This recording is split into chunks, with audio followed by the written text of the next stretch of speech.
Hello students, in today's video I will be explaining about the administration of Akbar.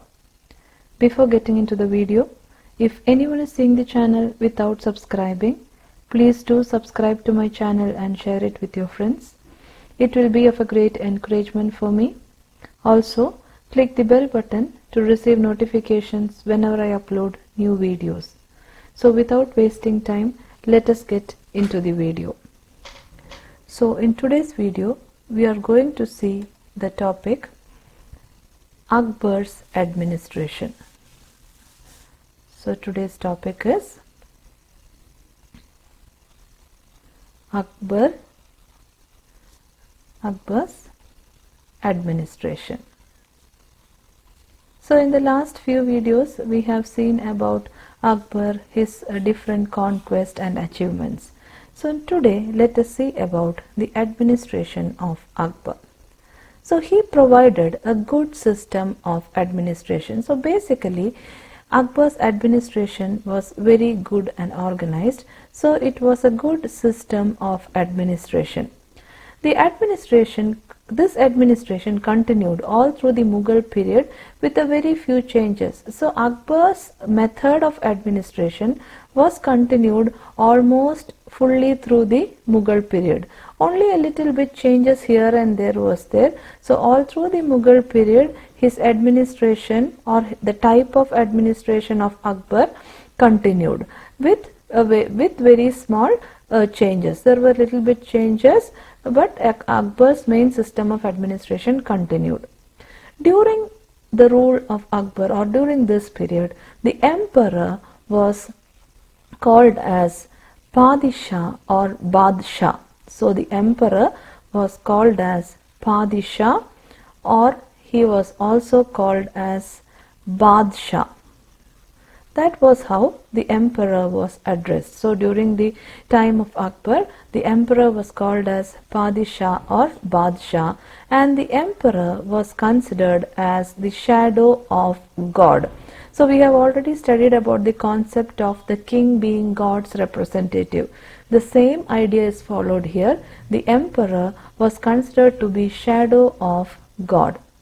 And during the Mughal time, the king ruled according to Islamic principles. So all the rules and regulations were according to the Islamic principles. So during this period, the king's rule was according to the Islamic principles. So Akbar, during the period of Akbar, there was a good system of administration. Although all through the Mughal period, the same system of administration continued with a very few changes. During this time, the emperor was called as Padishah or Badshah, and he was considered as a shadow of God, and the king ruled according to Islamic principles. So that was how the administration of Akbar happened. Now, along with the king, so the king cannot rule the empire, empire alone, so he need the help. So emperor was helped by a cabinet of ministers. So there was a group of ministers who helped the king in administration. So the emperor was helped by a cabinet of ministers, and they helped him in all matters of administration. So now let us see which were some of the important ministers. So the first important minister is called as Wakil. Wakil is the chief minister during the time of Akbar. So the first important minister, Wakil or chief minister. The second important minister was called as Diwan-e-Ali. The second minister, Diwan-e-Ali, he was the finance minister. So Wakil was the chief minister, Diwan-e-Ali was the finance minister. The third important minister was called as Mir Bakshi. Mir Bakshi, he was the official for the distribution of salaries. So he was in charge of distribution of salaries. So that was the third important minister, Mir Bakshi. Fourth person was Sadar-uz-Sadar. Sadar-uz-Sadar, he was in charge of charities. Sadar was in charge of charities. Any charity work they have to do, help the poor people, all those things were taken care by this minister. The fifth minister is called as Khan-e-Zaman. Khan-e-Zaman, he was the home minister. Khan-e-Zaman was the home minister during the time of Akbar. All these are their positions name. Khan-e-Zaman, home minister. Sixth one, Qazi. Qazi was the chief justice who took care of all the rules and regulations, laws, everything. Qazi was the chief justice. So these were some of the important ministers during the time of Akbar. And one more minister you can see, that is Diwan.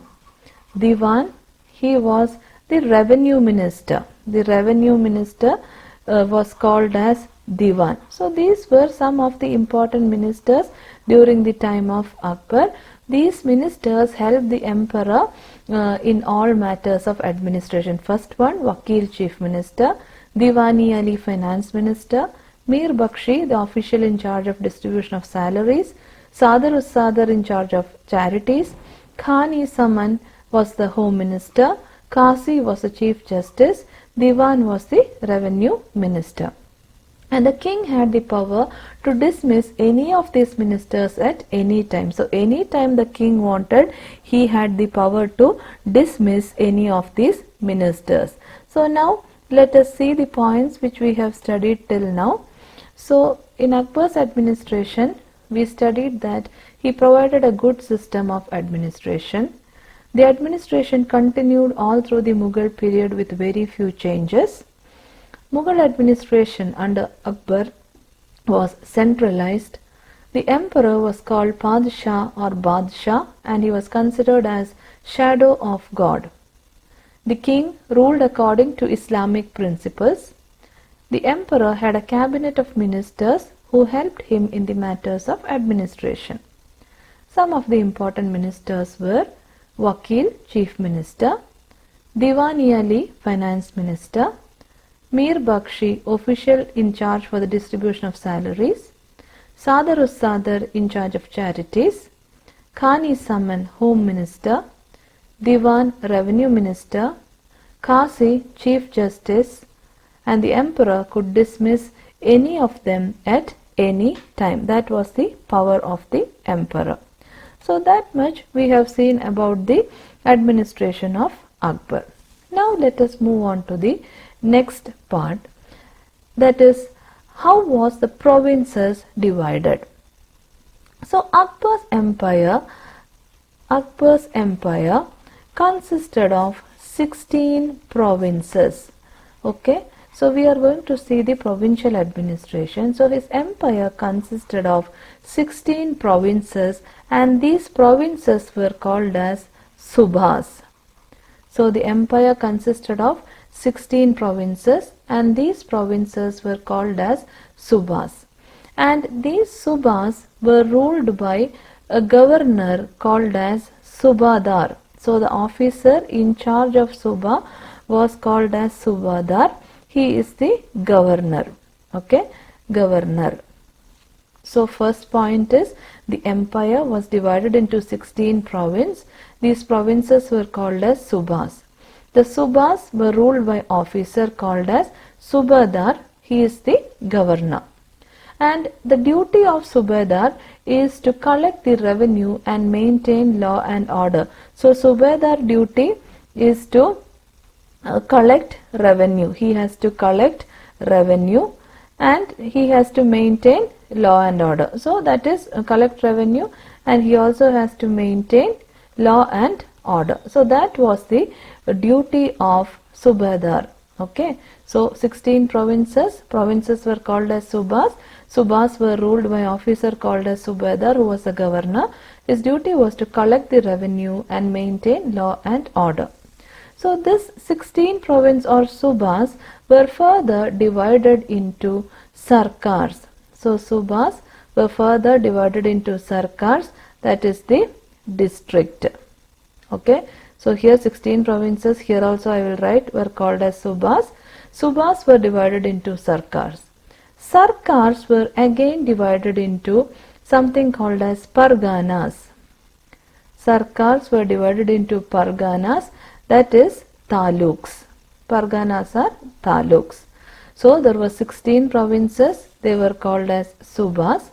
Subhas are divided into sarkars or districts. Sarkars are divided into parganas or taluks. So this was how the empire was divided during the rule of Akbar. Now there was another officer who was called as Kotwal. Kotwal was in charge of city administration.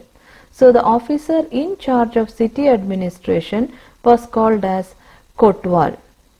Then the lowest unit of administration was village. That is almost same in all the dynasties rule. Village was the lowest unit of administration, and village administration was usually taken care by village panchayat. All the matters of the village was taken care by village panchayat. So this was how the provincial administration happened. The empire was divided into 16 provinces called as subhas. Subhas was ruled by Subadar, who was the governor. His duty was to collect revenue and maintain law and order.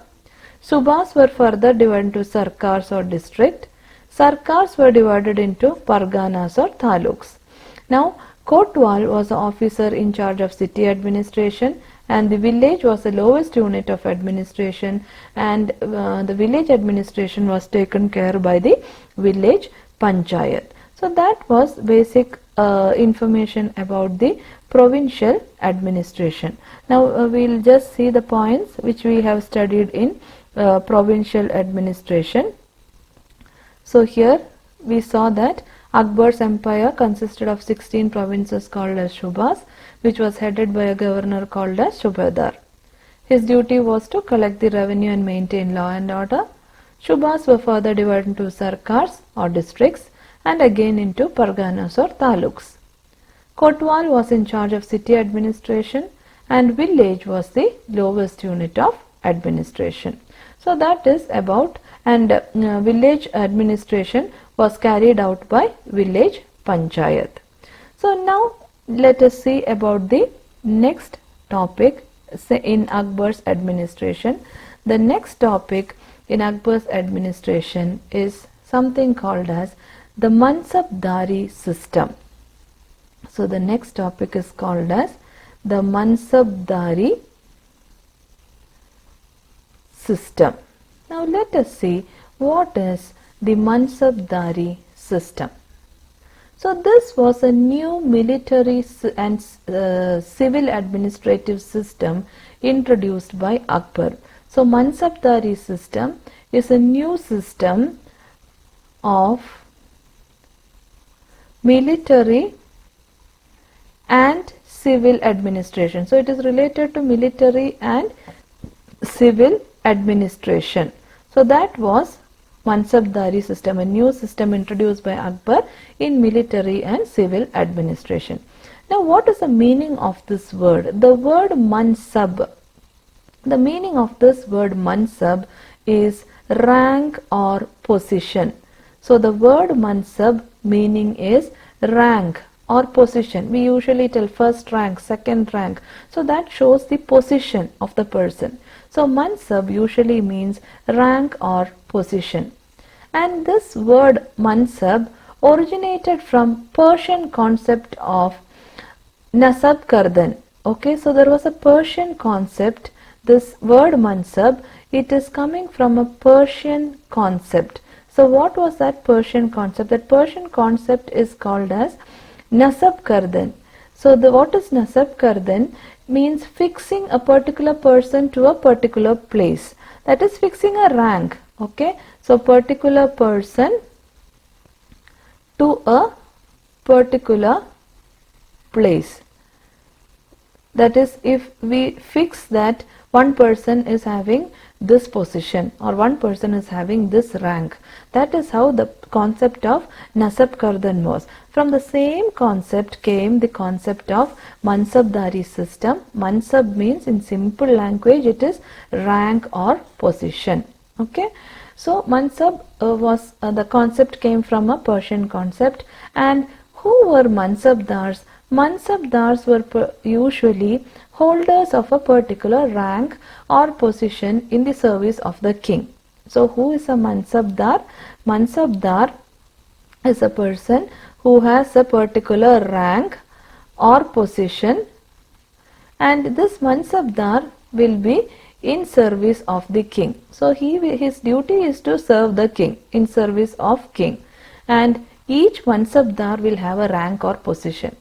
That is what was a new system introduced by Akbar, and this system was this Mansabdari system was introduced by Akbar, and this system was introduced in 1571 century era. So we know in military there are different ranks, different positions are there. Same like that, Akbar introduced this new system which made each Mansabdar have certain rank or position in service of the king. So once more, the Mansabdari system was introduced by Akbar, 1571 century era. It was a new military and civil administrative system. Mansab means rank or position. This originated from the Persian concept of Nasab Kardan, that means fixing a particular person to a particular place, and Mansabdar were holders of particular rank or position in the service of the king. So each Mansabdar had a particular rank or position in the service of the king, and this Mansabdar could be transferred from place to place. The king had the right to transfer the Mansabdar from place to place. So that was the concept of Mansabdari system. Now let us go into a little more details about Mansabdari system. See, I told you Mansabdars had Mansabdars had different rank or position. So the various rank Mansabdars existed. So various ranks were there, different types of each Mansabdar. Various ranks were there for each Mansabdar. Okay, each Mansabdar had different ranks.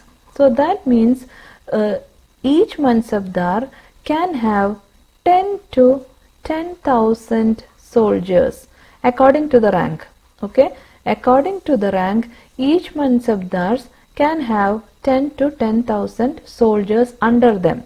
But later, these 10 to 10,000 soldiers, it increased to 50,000 soldiers. Okay, so the Mansabdars, various ranks of Mansabdars existed who commanded 10 to 10,000 soldiers. So each Mansabdar, according to his rank, can have up to from 10 to 10,000 soldiers under them. But later it increased to 50,000 soldiers. Every office of the kingdom held Mansabdar and had to recruit a certain number of soldiers under them.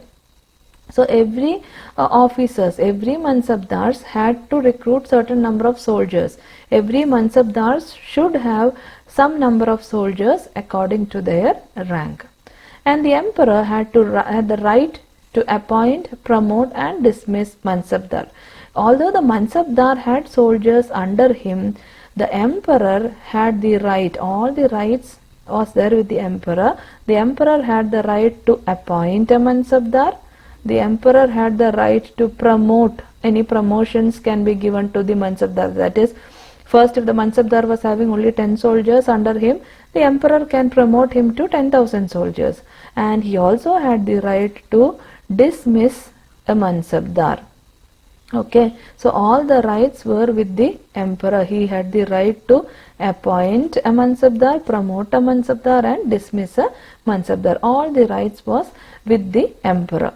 So various ranks of Mansabdars from 10 to 10,000 soldiers, later it increased to 50,000, and the emperor had the right to appoint, promote and dismiss a Mansabdar. So now let us see a few more points about this Mansabdari system.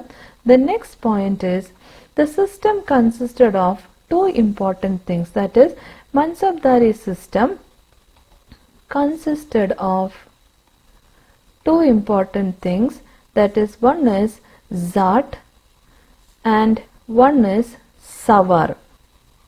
So let us see what is Zat and what is Savar. So we told that each Mansabdar will have a certain number of soldiers under him. Zat indicated the number of soldiers a Mansabdar had to maintain. So Zat indicated the number of soldiers a Mansabdar had to maintain. Mansabdar had to maintain. So if a Mansabdar had to maintain 10 soldiers, so his Zat will be 10. That is, the number of soldiers a Mansabdar had to maintain is called as Zat. Then what is Savar? Savar means the actual number of horsemen that he maintained. That is the number of horsemen he had to maintain. So how many horsemen he had to maintain under him, that is Savar, and how many soldiers he had to maintain under him, that is Zat. So Mansabdari system consisted of two main things. One is Zat, that is the number of soldiers a Mansabdar had to maintain, and the second thing is Savar, that is the number of horsemen he had to maintain. That was the two important things. Now related to the salary of the Mansabdar, the salary of the Mansabdar was basically high. He had a very high salary, but the problem was it was not paid in cash. The salary of the Mansabdar was not paid in cash, but they were allotted jagirs, that is, they were allotted lands. Okay, jagir, basically land, and according to their respective salary. So the salary of the Mansabdar was quite high, but it was not paid in cash. They were allotted jagir, that is, according to their salary, according to their revenue, plot of land will be given. The plot yielding that much salary will be given. So jagir, Jagir. Okay, that was how the salary of the Mansabdar was paid. So let us see about the points which we have studied till now. What are points we have studied? So let us see the points. That is Mansabdari system. This was a new system of military and civil administration introduced by Akbar. The word Mansab means rank or position. This originated from the Persian concept of Nasab Kardan, which means fixing a particular person to a particular place. Mansabdars were holders of a particular place or rank in the service of the king. Akbar introduced this system in 1571 century era, and the Mansabdars could be transferred from one place to another. Various ranks of Mansabdars existed, which commanded 10 to 10,000 soldiers. Later it went to 50,000. Every office of the kingdom held Mansab and had to recruit a certain number of soldiers under them. The emperor had the right to appoint, promote and dismiss Mansabdars at his will. The system consisted of Zat and Savar. Zat indicated the number of soldiers a Mansabdars was accepted to maintain, and Savar meant the actual number of horsemen that he maintained. The salaries of Mansabdar was high and generally not paid in cash, but were allotted jagirs yielding their respective salaries. So that was the main points regarding the Mansabdari system. Now let us move on to the next point, that is related to Mansabdari system only. So now all the power was with the king, but Mansabdars had some power. So because of this, after some time, Mansabdars started to become more powerful. Mansabdars started to become more powerful, and this became a problem for the king.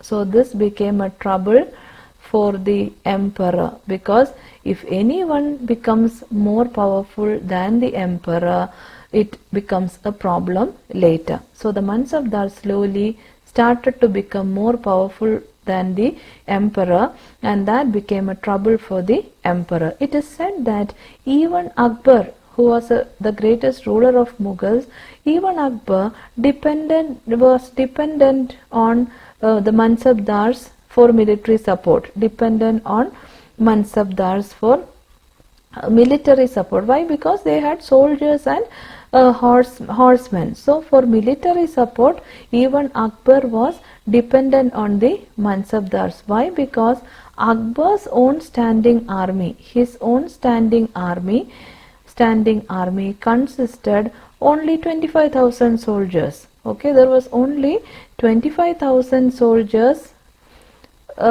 in Akbar's standing army. If Akbar had to go for a war, all other army or soldiers had to be supplied by this Mansabdar. So Akbar had to depend on the Mansabdar. So Mansabdars became more powerful. This became a trouble for the emperor. Even Akbar had to depend on Mansabdars for military support. Why? Because his own standing army consisted only of 25,000 soldiers. So this was about the Mansabdari system of Akbar. So now let us move on to a new revenue system introduced by Akbar. So it is called as the revenue system of Raja Todarmal.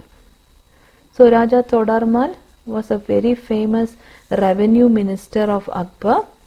So his revenue system. So Akbar set up an excellent land revenue system. So there was an excellent land revenue system which was introduced by Akbar. His revenue minister Raja Todarmal reorganized the whole land revenue system in 1581. So Akbar had a very important or very famous revenue minister. The revenue minister's name was Raja Todarmal. He reorganized the whole revenue system. Raja Todarmal reorganized the whole system. All the system which existed was reorganized by him.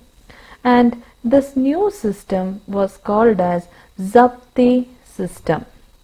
The new system of revenue introduced by Raja Todarmal was called as Zapti system, or it was also called as Ainda Sala. Ainda Sala system. So it was called basically famous as Zapti system, or it was called as Ainda Sala. So that was a new revenue system organized by Raja Todarmal. The base for this revenue policy was from the policies of Alauddin Khilji and Sher Shah Sur. So the base came from the policy of Alauddin Khilji and Sher Shah. So both they also contributed as the base of this system. So the base for this Mughal revenue policy came from the policies of Alauddin Khilji and Sher Shah Sur. So that was the introduction about the revenue system. So Akbar set up an excellent land revenue system. His revenue minister Raja Todarmal reorganized the whole system in 1581. It was called as Zapti system or Ainda Sala. The base for Mughal revenue policy was from the policies of Alauddin Khilji and Sher Shah Sur. Now let us see what was the changes introduced by Todarmal and what was the Zapti system. So according to this system, so the new system introduced, according to this system, land was measured and classified on the basis of fertility. Land was measured and classified based on fertility of soil. So that was the basic system. In the new system, land was measured and classified based on fertility. So it was divided into 4 types based on fertility. The first type of land was called as Pollage land. This was the land always in cultivation. That is, it is the highly fertile land. That is why this land is always in cultivation, Pollage land. When a land is always in cultivation, it will have more produce, and that is why the revenue also will be more. So that is a Pollage land which is always in cultivation the most fertile land. The next land is called as Parauti land. What is the speciality of this land? The land here, this land was left fallow for 1 or 2 years.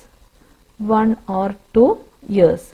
So this land was left fallow. Fallow means left uncultivated, without cultivation for 1 or 2 years.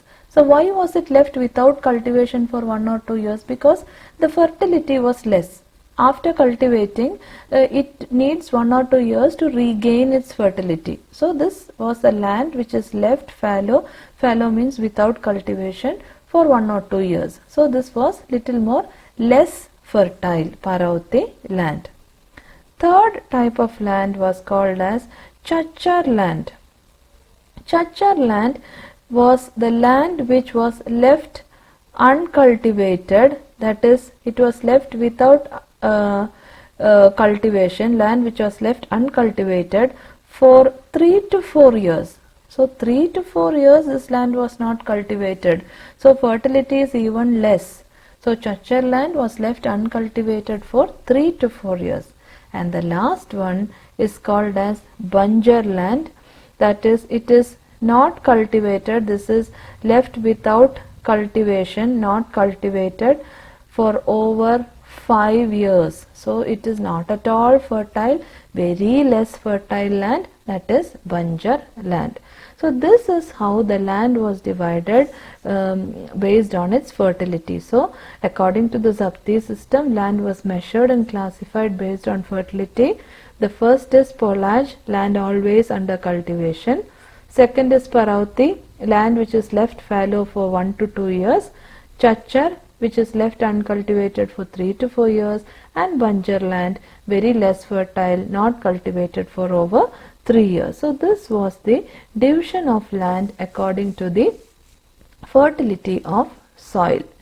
Now, based on the average crops grown for 10 years, revenue was fixed at 1/3 of the average produce. So based on the production, the revenue was fixed 1/3 of the average produce. So the average produce was taken and 1/3 of that was taken as revenue, and this revenue could be paid either in cash or kind, that is, it can be paid in cash or in the form of materials which was cultivated. In any way it can be paid. So revenue based on the average crops grown for 10 years, the revenue was fixed at 1/3 of the average produce, and it can be paid either in cash or in kind. So this was the revenue system of Raja Todarmal. So now next let us see about one more system introduced by Raja Todarmal, that is called as Todarmal's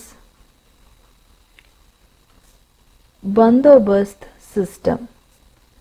Todarmal's Bandobast system. So this was another system introduced by Raja Todarmal. So let us see what he did in this. So this Bandobast system was particularly done during harvest season. So when the crops were ready to be harvested, during the harvest season, what happened was officials went around.